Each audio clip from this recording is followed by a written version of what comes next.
Welcome to Chapter 17, Managing Our Waste, where we're going to talk about the type of waste we generate, managing waste, the scale of the waste dilemma, conventional waste disposal, ways to reduce waste, industrial solid management, and managing hazardous waste. The central case study is the Fresh Kills landfill in New York. This is the largest man-made structure. It was permanently closed in 2001, as the last things to go in it were debris from the World Trade Center attack, and it is going to be turned into a park eventually. Waste is defined as, well, anything we don't want, anything that we want to get rid of that's from the results of our human activity or process that we need to get rid of. When we talk about municipal solid waste, what we mean is any non-liquid waste from homes, institutions, small businesses. Industrial solid waste is waste that's produced from any type of industrial activity, such as manufacturing, mining, agriculture, refining, things like that. Hazardous waste is solid or liquid waste that is toxic, chemically reactive, flammable, or corrosive. And wastewater is water from household, business, or industry. We talked about wastewater in an earlier chapter, so we're going to focus on the first four of these for this chapter. Waste management is the practice of trying to minimize the amount of waste we are generating. This can be accomplished through, one is just source reduction, finding ways to reduce the amount of waste produced at the source. Other ways to reduce what ultimately gets disposed of includes recycling and reusing materials. The waste stream is the flow of waste as it moves from sources to its disposal destinations. Most municipal solid waste, which we also call trash or garbage or refuse, is in the form of paper, yard debris, food scraps, plastics. The biggest components being food scraps and plastics.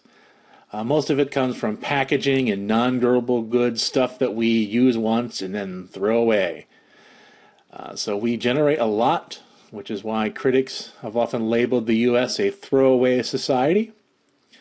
And reducing that waste is a very important way of not only relieving the pressure on landfills, but also finding ways to be less wasteful.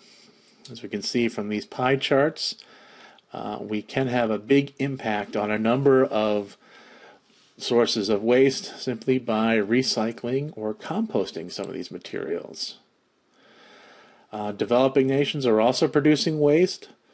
As these economies develop, their demand for a lot of these products continues, and oftentimes, though, the poor find themselves digging through the garbage piles looking for things that the wealthy got away.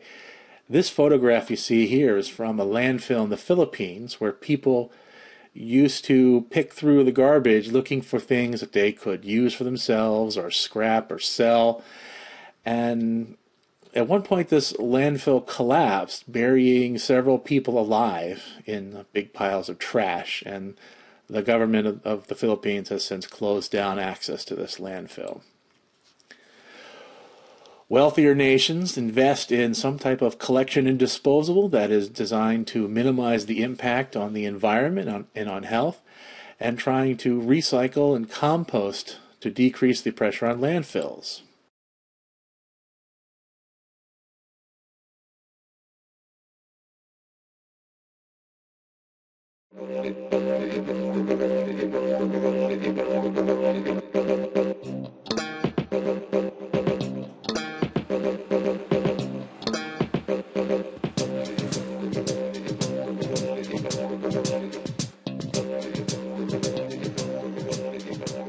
We're here at the Levita Brown Environmental Park, and this is where all the garbage goes from Alachua County, where we live, to be transferred to the landfill where it's going to get disposed of. The building behind me is the actual tipping floor or the transfer station, and this is where the garbage trucks will actually come in. They'll drive up the hill and dump their load onto the floor, where it's transferred by a front end loader into a giant pit in the floor.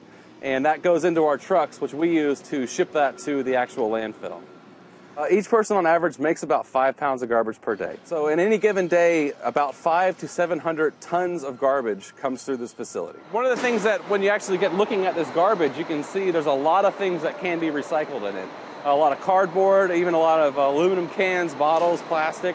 A lot of that stuff could have been recycled. Unfortunately, because of the way the legislation is, once something hits this floor, it actually becomes municipal solid waste at that point, and we can't touch it. Since you can't actually throw away all the garbage into a landfill, we do collect other garbage for recycling and to keep toxic things out of the landfill. And this is where we collect all of our tires, which comes from auto tires, small ones, to giant tractor tires. Also, we collect here is scrap metal. Metal is one of the easiest things to recycle, so we want to keep that stuff out of the waste stream as well because it is still quite usable.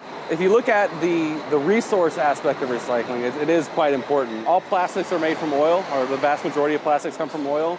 And so at some point, we're not going to have that much oil anymore to be making plastic. So if we can cover that resource, it's a big deal. Aluminum is one of the best things to recycle because it's so environmentally detrimental to local areas to mine the bauxite where aluminum comes from. And so by recycling aluminum, we don't have to pull any more out of the ground, which is a very nasty process, actually. Some of the bauxite mines around the world are some of the most polluted places on the planet. So where we are right now is actually underneath the tipping floor, and this is where our trucks come in and they get loaded up. And there we have a couple cranes up top that actually will scoot the garbage into the truck and even out the load so it's not unbalanced. Once they're filled up to about 35,000 to 40,000 pounds, they head out and go to New River and dump the trash. And that's how it works.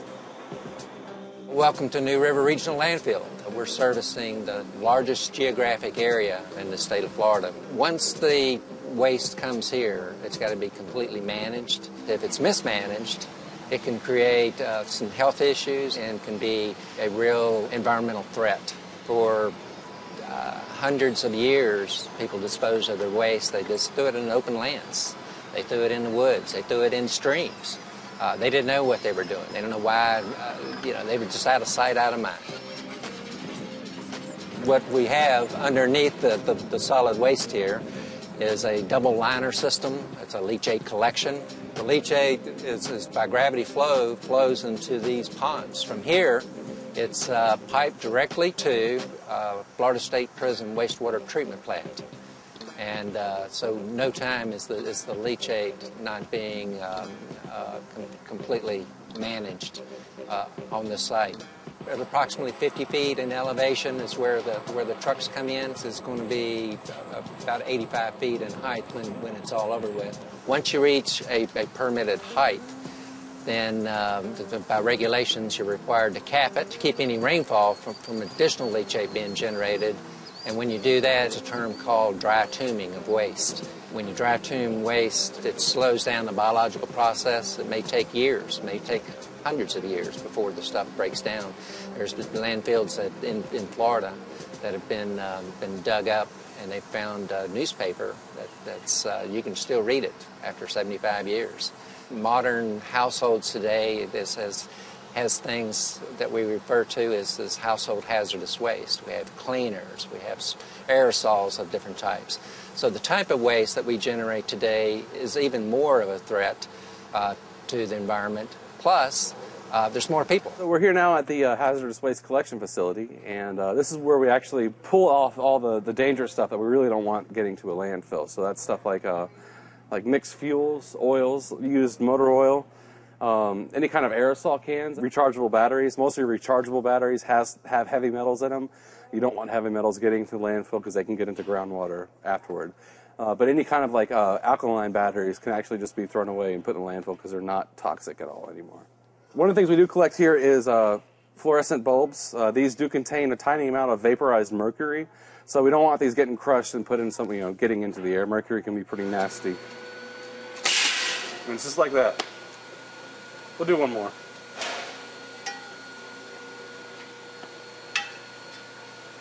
One of the things that's come real important recently is recycling of electronics. One of the main things is why they don't want these in the landfills. They do contain lead. And so you're just keeping heavy metals out of the groundwater is the end result of this, too. So. We're a very wasteful society. First of all, we require a lot of packaging that all winds up at the landfills. And then also we buy products that are disposable. It's cheaper to go buy another one than to fix the one that you already have. What can we do to limit the amount of waste that comes into the landfill? The primary thing you can do in your household is to recycle more. Be conscious of it. There's not one easy answer. It's kind of everybody has to do their part in order to make less garbage, from the manufacturer on down to the consumer.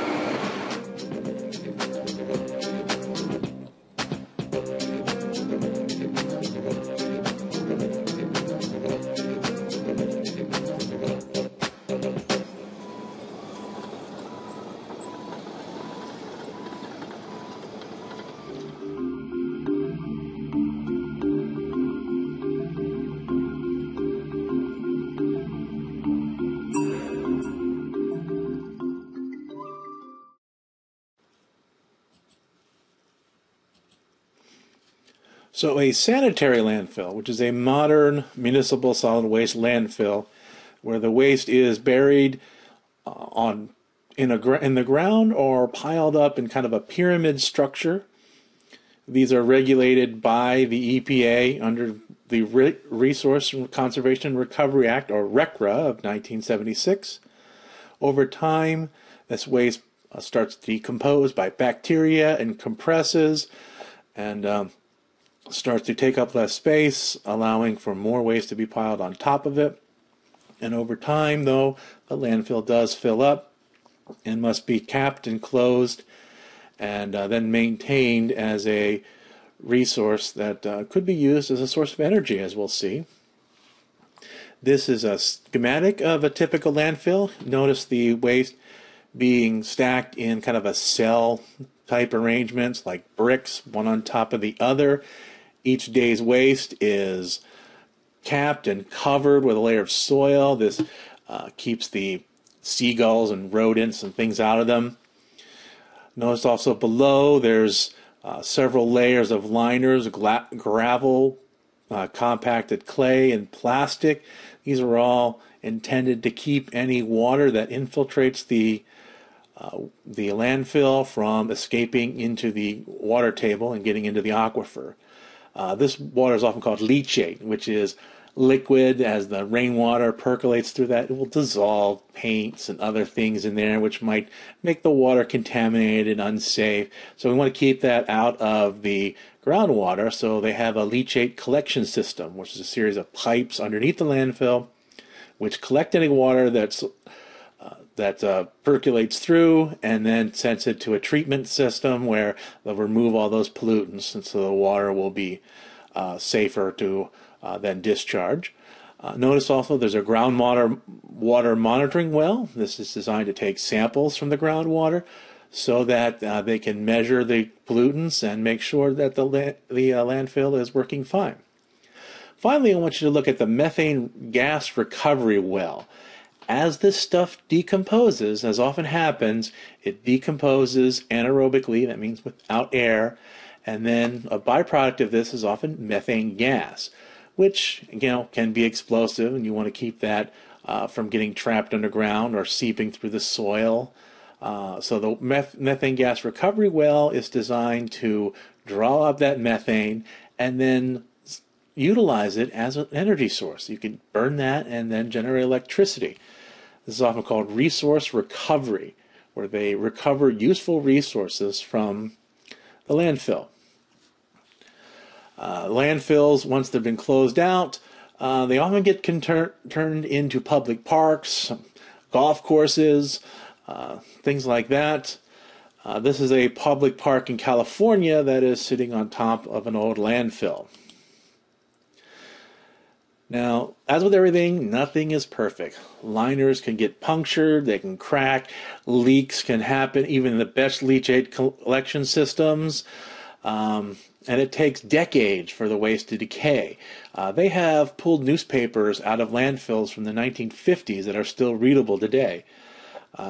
So, despite the best efforts of engineering, problems can still result in a landfill, including maybe contamination of the groundwater, especially if the leachate collection system isn't properly maintained. As a result, one of the biggest problems with landfills is actually just finding a site to build a new one. They call this the NIMBY system, which stands for Not in My Backyard. Residents, they always want the landfills far, far away from their home, and they just want the trash to be taken away and disappear and not have to worry about it. So anybody suggests building a landfill near their community, they often get stiff resistance from the local residents. Another way of disposing of trash is through incineration, burning the garbage at very high temperatures to reduce both the volume and the weight of the material. Oftentimes, metals are removed before incineration so that that stuff can be recycled, and then the remaining ash that is recovered from this can be disposed of in a particular landfill, whether it's a regular landfill or a hazardous waste landfill. So incinerators don't eliminate the need for landfills, but they do reduce the number and the pressure on landfills by reducing the volume of the trash by about 90%. As with anything that you're burning of fuel here, there are, of course, pollutants being emitted. For example, the Harrisburg landfill, the Harrisburg incinerator has had for decades problems with dioxin emissions. Dioxins are produced by the burning of plastics, and this, as a result, the incinerator has had years and years of problems. They can also generate acidic gases, particulates, and other hazardous materials. So they have to have scrubbers and bag houses to catch any of this stuff before it escapes the smokestack, so that these things can be collected as part of the ash and disposed of in a landfill. So here's a typical incinerator. You can see the truck backs up against the tipping floor there, dumps the trash into the pit, a crane picks it up, and it slides into the furnace. Oftentimes there are magnets along that sliding area to pick up any iron or steel that could be recycled there. And once it's in the furnace, though, the trash gets burned up, and using the heat of the burning trash, they boil water and run your turbo generator again. And you can see the scrubber in the bag house. That's our air pollution control system. That will capture the pollutants and combine them with the ash so that the ash will be then disposed of in some kind of landfill. Because incinerators are often used to generate electricity, they're often called waste-to-energy facilities, using the burning of the trash as a source of energy to generate electricity. I also mentioned landfill gas as a way of generating energy from the decomposition of trash. For example, Freshkill, they collect gas for $11 million a year, providing energy for 22,000 homes in the New York City area. So the best way to reduce the amount of waste that goes into landfills or incinerator is to not generate it at all to begin with. So source reduction is preventing the waste from being generated. These can be done by minimizing wrapping, using recyclable packaging, reducing the size and weight of good materials, buy longer lasting goods instead of cheap disposable stuff that can be thrown away after just one use. One thing that some areas they've been trying to get rid of are those plastic bags. You know, the old Eternal Deliverer at the grocery store, paper or plastic. While some communities in the United States, such as San Francisco, are getting rid of plastic bags, are charging surcharges for the use of those plastic bags, and that's because they have a lot of problems with it. They can choke and entangle wildlife. They're just a nuisance as far as litter. Some places have tried very hard to get rid of them, or at least encourage recycling of them. Another way to reduce waste is through reusing items. Find things that are durable instead of disposable. Donate or buy at resale centers and yard sales. So things like, sometimes small things like bring your own coffee cup. Some coffee shops will give you a discount if you use your own cup. Or buy rechargeable batteries, double-sided copies when you print things out, cloth napkins. To deal with then organic waste, such as yard waste and food waste, one of the things that can be done is composting, where you use bacterial activity to decompose this organic waste until it can be produced into a mulch-like material that can be spread along a garden at home. Home composting can involve using earthworms or bacteria or some other type of activity to speed up the decomposition and make it into something that can be useful as a fertilizer. There are municipal composting programs. A lot of municipalities now divert food and yard waste. Some won't even allow yard waste in the regular trash pickup and have special pickup times for things like your grass clippings or your leaves in the falls.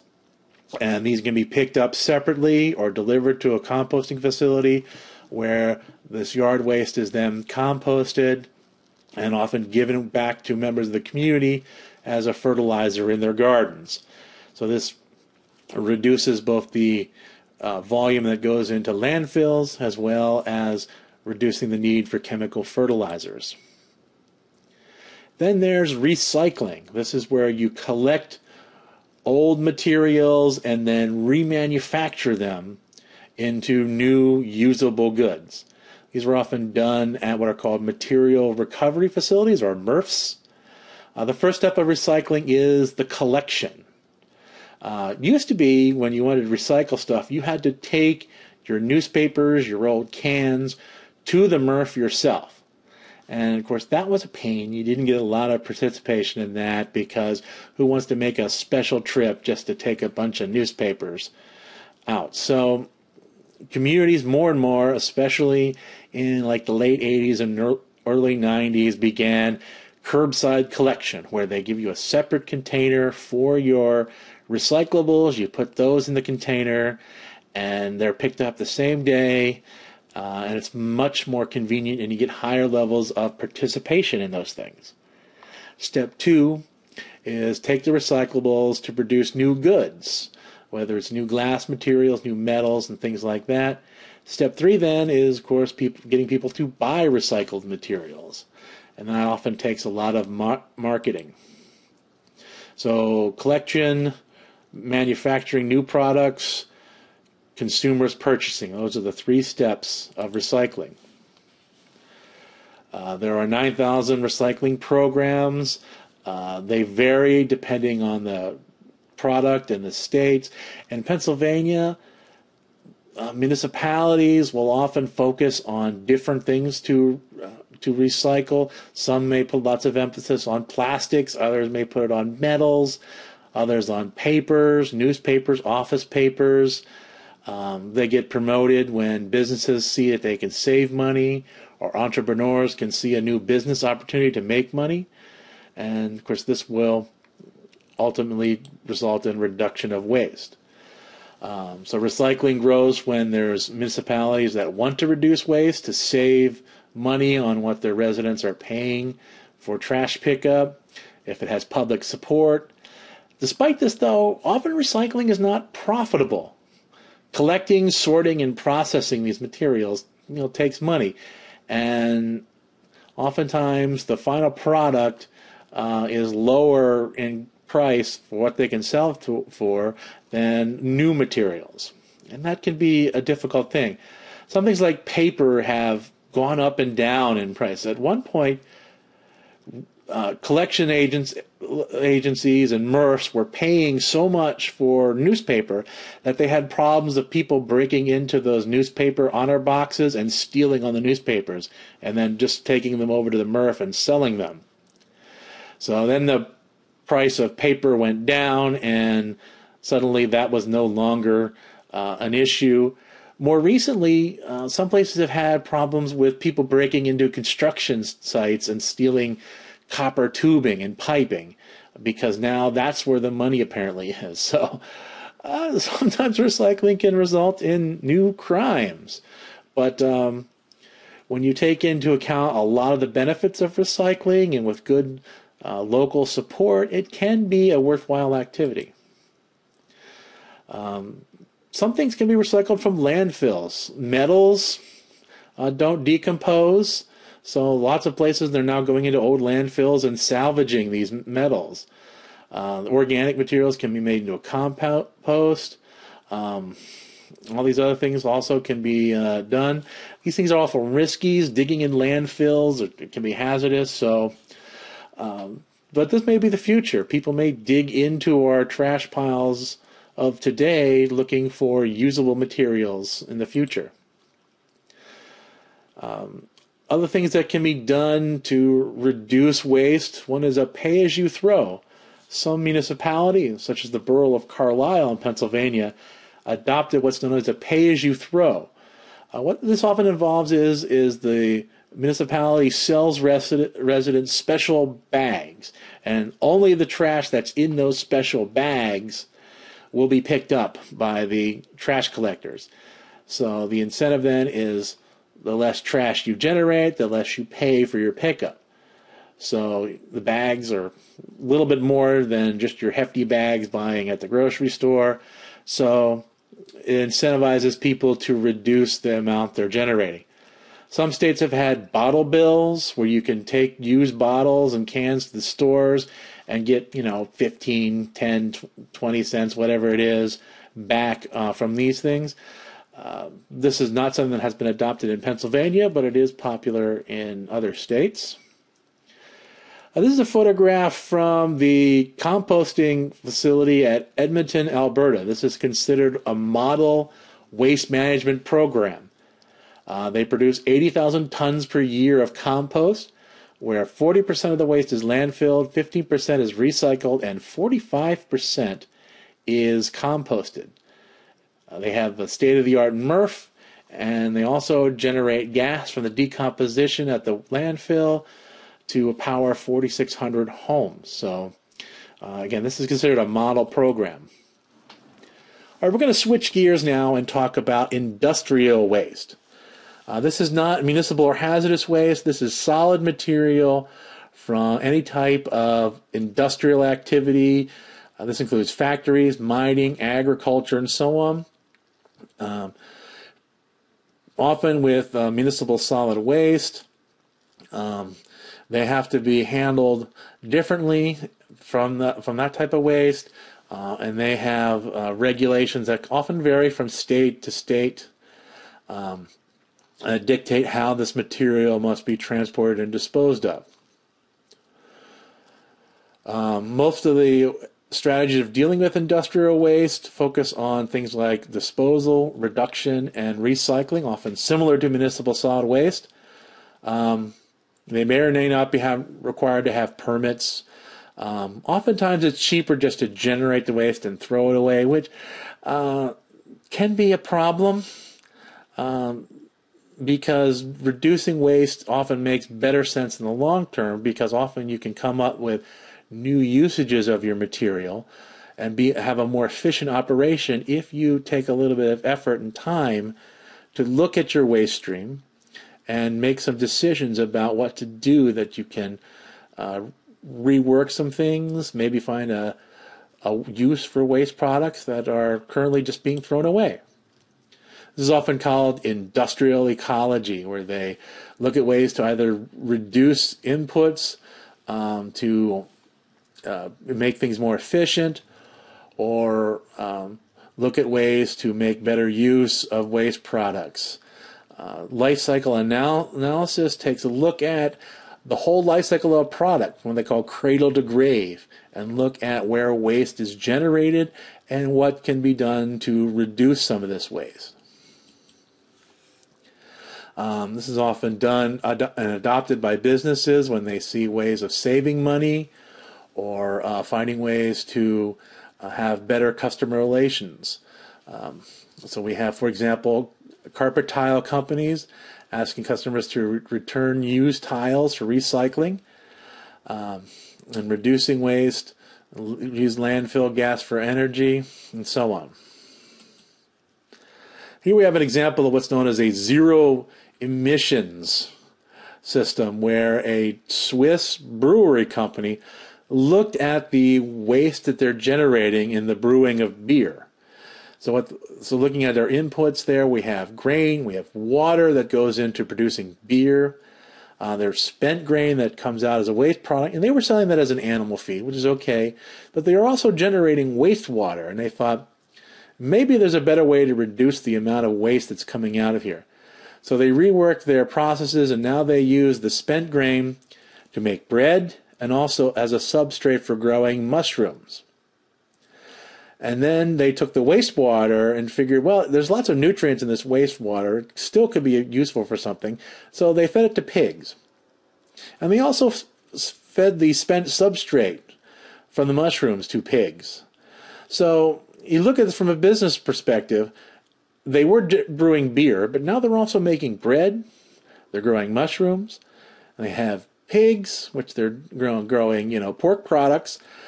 So now suddenly, by reworking some of their waste streams, they're now having additional markets that they can move their business into. Of course, with the pigs, they generate a lot of waste. So they figure, well, we can digest some of the pig manure, put this into shallow algae ponds, and use that for fish. So now we're producing fish as a source. And also, as they digest the waste, it produces biogas, which is an energy source. So once again, by diverting waste into something useful, they can expand their business opportunities. All right, our last category of waste that we're going to talk about is hazardous waste. Hazardous waste is defined as any waste material, whether it's a liquid, solid, or gas, that is ignitable, which means it easily catches on fire, such as natural gas and alcohol, or corrosive, which corrodes metals and storage tanks and also your skin. So strong acids and bases are very corrosive. Reactive chemicals, these things are unstable, which they could be explosive, or when they react with other chemicals, they produce noxious fumes. And the fourth category is toxic, which are anything that is poisonous, harmful to human health, whether you inhale it, ingest it, or touch it. Now, hazardous waste could be any one of these four materials, or it could be a combination. There are wastes that are all four of these things. And they have to be handled carefully because of the dangers behind them. They can not only do harm to the environment, they can also have lots of health problems for people. So the biggest sources of hazardous waste include a lot of industrial processes.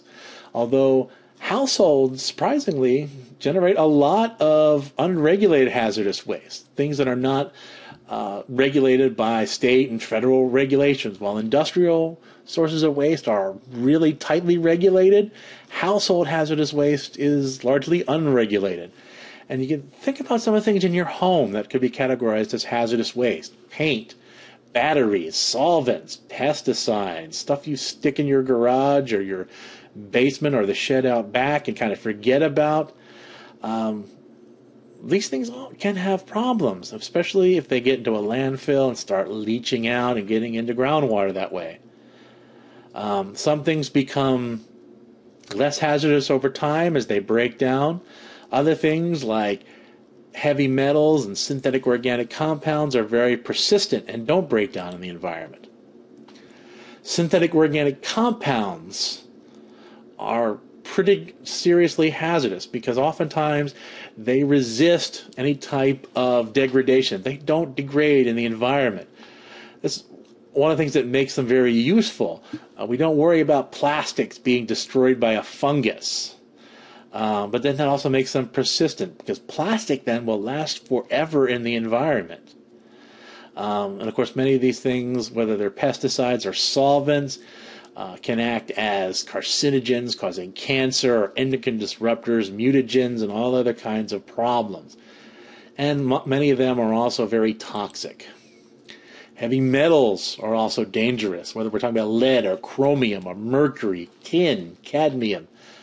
These are used for making all kinds of industrial processes, from electronics to metal plating to pigments and dyes. Oftentimes they are fat soluble and will be absorbed by your fatty tissues and bioaccumulate there and then biomagnify as they move up through the environment. So likewise, we talked about the mercury at the Minamata Bay situation as the mercury accumulated in tissues and it moved up the food chain. It then eventually reached levels where it was hazardous to human health. Electronic waste is a growing source of waste, sometimes referred to just as e-waste. These are all the computers and printers and monitors, MP3 players, all the wonderful toys that we love in our modern society, but they have analyzed some sources of e-waste and found that some of these contain so much heavy metals, whether it's lead or gold or things like that, that they actually could be classified as hazardous waste based just on the amount of metals in them. And oftentimes these are just thrown in regular landfills. Many of them can be recycled and reused. So there's lots of efforts now encouraging people to divert a lot of these electronic devices when you're done with them